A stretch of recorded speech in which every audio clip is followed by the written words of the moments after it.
আল্লাহ তাবারক ওয়া তাআলা তার হাবিবকে ডাইকে বলে, হাবিব রাসূল গো, আপনি আপনার উম্মতের আমার বান্দাদের সম্পদ থেকে যাকাত উসুল করেন। খুয মিন আমওয়ালিহিম সাদাকাতান তুতাহহিরুহুম, যাতে করে আপনি তাকে পবিত্র বানাইতে পারেন। তাদেরকে এই সম্পদকে আলাদা করে, যাকাতের সম্পদকে আলাদা করে তাদেরকে পবিত্র বানাবেন। ওয়া তুযাক্কিহিম বিহা, তুতাহহিরুহুম ওয়া তুযাক্কিহিম বিহা, তাদেরকে পবিত্র বানাইবেন। বাহ্যিক পবিত্র হবে, আভ্যন্তরীণ অন্তরটাও পবিত্র হয়ে যাবে। সুবহানাল্লাহ পড়েন। এ মুসলমান, এজন্য বান্দার হক আদায় করে সমস্ত ফরজ গুলাকে যখন বান্দা আদায় করবে, বাহিরের অবস্থাটাও পরিবর্তন হয়ে যাবে, বা বাহিরের অবস্থাটাও পবিত্র হয়ে যাবে, আবার ভিতরের অবস্থাটাও আল্লাহ তাআলা পবিত্র করে দিবেন। সুবহানাল্লাহ। তো বলতেছিলাম, আল্লাহ তাবারক ওয়া তাআলার পয়গম্বরের সাহাবী সাহাল ইবনে আব্দুল্লাহ বলেন, নাজাত পাওয়ার 2 নম্বর রাস্তা হলো ফি আদাইল ফরিজা। এ বান্দা, সমস্ত ফরজকে আদায় করা বলতেছিলাম, দ্বীনি ইলম প্রয়োজন অনুযায়ী দ্বীনি ইলম শিক্ষা করা ফরজ। এটা কি শুধুমাত্র যারা হুজুর হইবে তাদের সন্তানের জন্য ফরজ না সবার জন্য? জোরে বলেন, সবার জন্য ফরজ। তাহলে আমার সন্তানকে মাদ্রাসায় দিয়ে, আমার মেয়েটাকে মাদ্রাসায় দিয়ে কিভাবে পর্দা করতে হবে এগুলা শিক্ষা দেওয়া কি? এটা কার উপর ফরজ? বাবা মার উপর ফরজ। এই বাবা মা সন্তানের হক এটা। আবার সন্তানকে যখন আপনি কোরআন শিখাবেন, সন্তানকে যখন আল্লাহ তাআলার কালামুল্লাহ শিখাবেন, তো সন্তান ওই কালামুল্লাহ পড়ে দেখবে, ওয়াবুদুল্লাহ ওয়া লা তুশরিকু বিহি শাইআন ওয়া বিল ওয়ালিদাইনি ইহসানা।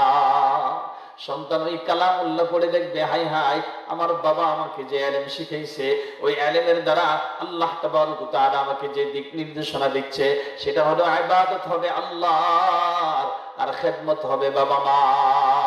ঠিক কিনা? ঠিক কিনা?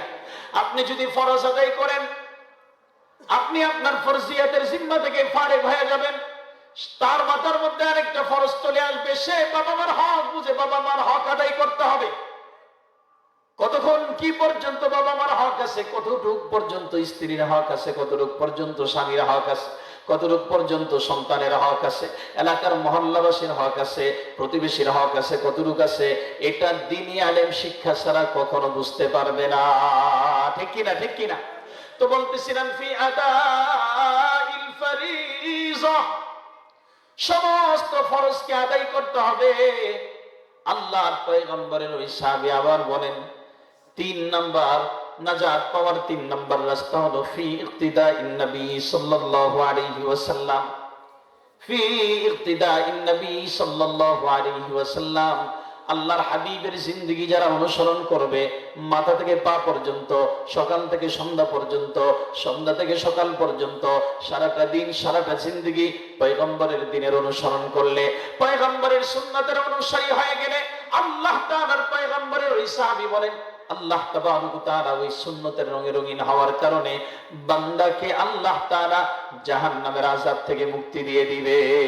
সুবহানাল্লাহ। তাহলে বলতেছিলাম, মুক্তি পাওয়ার, জাহান্নামের আযাব থেকে মুক্তি পাওয়ার রাস্তা কয়টা? জোরে বলেন। 3টা বলছি। 1 নাম্বার, হালাল উপার্জন করে হালাল ভক্ষণ করতে হবে।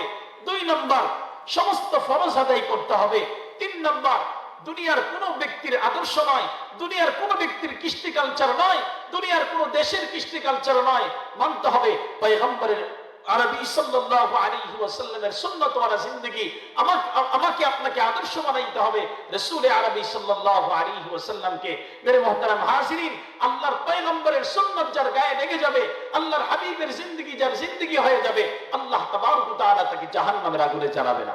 সুবহানাল্লাহ পড়েন। আল্লাহ তাআলা তাকে জাহান্নামের আগুনে জ্বালাবে না।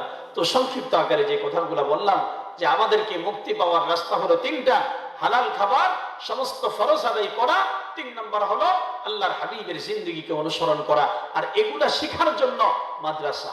ঠিক কিনা? এই ফরজগুলা কিভাবে আমি জাহান্নাম থেকে মুক্তি পাবো, এগুলা শিখার রাস্তা হলো মাদ্রাসা।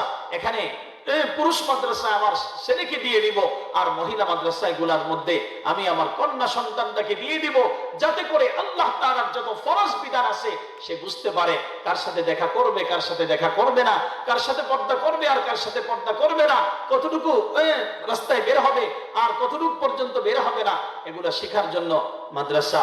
অতএব আমরা আমাদের সন্তানদেরকে দ্বীনি আলেম শেখানোর জন্য, আল্লাহ তাআলার ওই জাহান্নাম থেকে মুক্তি নেওয়ার জন্য আমরা আমাদের সন্তানদেরকে দ্বীনি আলেম শেখাবো তো ইনশাআল্লাহ। ভাই রাজি আছি তো ইনশাআল্লাহ? আল্লাহ তাআলা আমাদেরকে যে কথাগুলো বললাম, বলনেওয়ালা শুননেওয়ালা সবাইকে আমল করার তৌফিক দান করেন। ওয়া মা আলাইনা ইল্লাল বালাগ। আসসালামু আলাইকুম ওয়া রাহমাতুল্লাহি ওয়া বারাকাতুহু।